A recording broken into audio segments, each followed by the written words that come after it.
Did you ever have a piece of technology that was a total game changer, that completely changed the direction of your professional life? I know what you might be saying. Oh yeah, I got an iPhone too.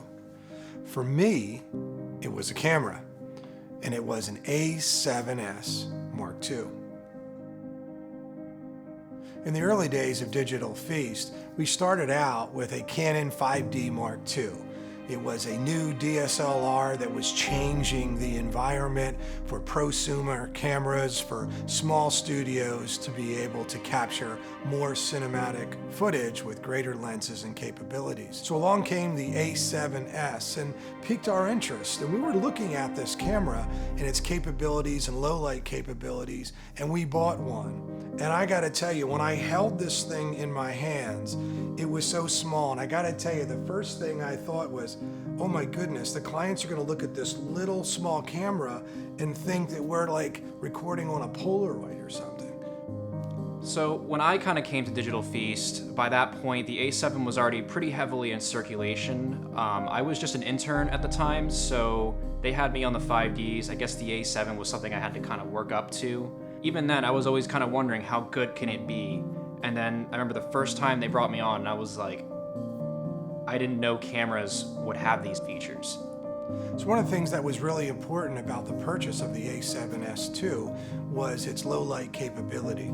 I remember one of our earlier productions with that camera was this video that was talking about the experience in downtown Allentown with its nightlife. And we were able to go and shoot in places we could never before. We were literally in darkness, in very low light situations, inside of bars, inside of restaurants, on the street, at night, shooting in very low light situations with an amazing cinematic effect.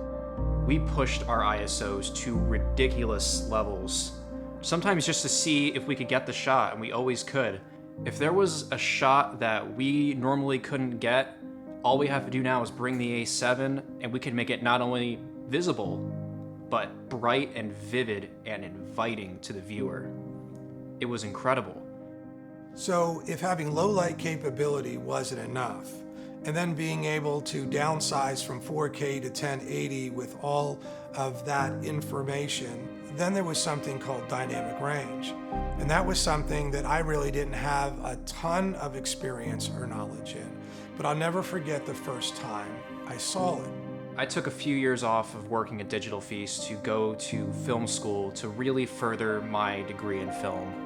I remember the things I learned there about cinema cameras and how they operate. There was a whole other layer of control and cinematic quality of these images. So the first thing I said when I was coming back from Florida was, we need to shoot in log.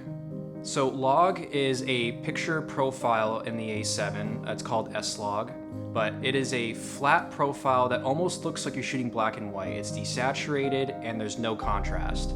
But what that is essentially it's casting a wide net so that your normal range for what is too bright for your camera and what is too dark for your camera is now extended.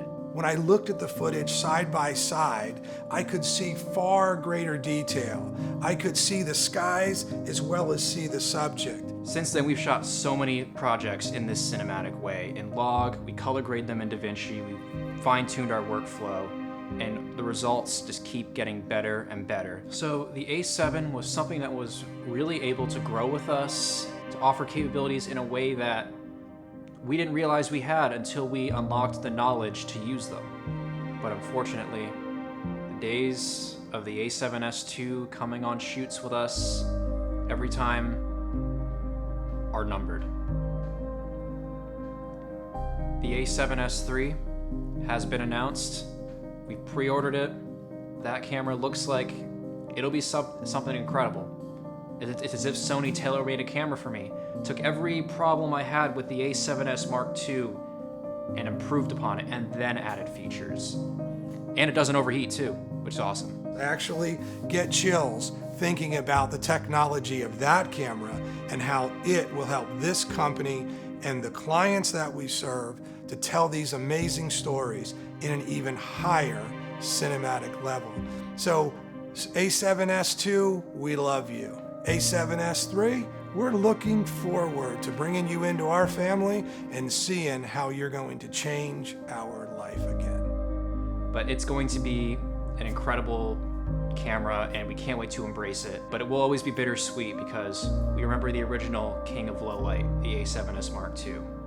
It's been a pleasure working with you.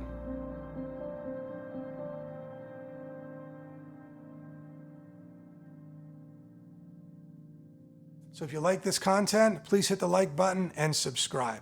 If you have any comments, put them down below. And if you'd like to be notified of any new productions coming out, just hit the bell icon.